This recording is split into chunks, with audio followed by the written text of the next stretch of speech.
Merci de nous retrouver sur infolive.tv, voici les titres de ce mercredi 21 mai. D'après l'agence de presse MENA, Israël aurait donné son accord de principe à une trêve dont les conditions ont été négociées par le chef des renseignements égyptiens Omar Suleiman. Ce dernier doit d'ailleurs s'entretenir aujourd'hui avec les chefs des différentes factions armées palestiniennes, parmi lesquelles le Hamas, pour finaliser un cessez-le-feu. Côté israélien, on est cependant moins optimiste. Ce matin, certaines sources à Jérusalem estimaient que les Palestiniens ne se soumettraient pas à toutes les exigences israéliennes. Dans ce contexte, Tsahal se prépare en vue d'une opération terrestre de grande envergure contre la bande de Gaza. Dans l'attente de la réponse des organisations terroristes palestiniennes, le cabinet de sécurité israélien pourrait décider de donner le feu vert à l'armée pour agir en cas d'échec des pourparlers. Hier, le ministre de la Défense Ehud Barak avertissait déjà que si les négociations pour une trêve n'aboutissaient pas, cela provoquerait une escalade militaire, estimant que la balle était dans le camp du Hamas.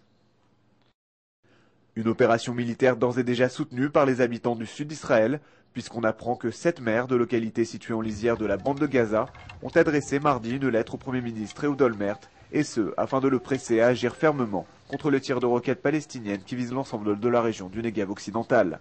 A noter que parmi les signataires de ce courrier se trouvent les maires de Sderot, Ashkelon et Netivot.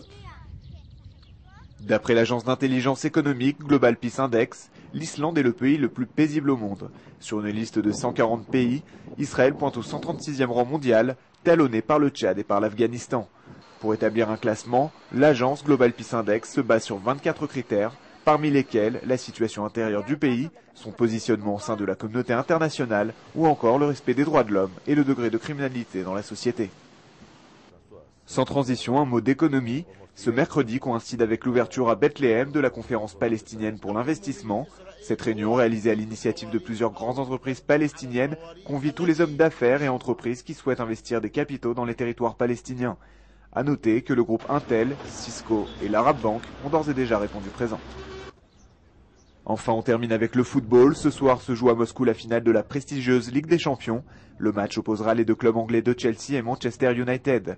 Sur la sellette, l'entraîneur israélien de Chelsea, Avraham Grant, ne cache pas son ambition de remporter la Coupe d'Europe, une victoire qui pourrait peut-être le maintenir à son poste. Son équipe aura toutefois fort à faire face au Diable Rouge de Manchester United, annoncé unanimement favori par les spécialistes. À ce sujet, comme chaque jour, retrouvez notre journal des sports sur infolive.tv.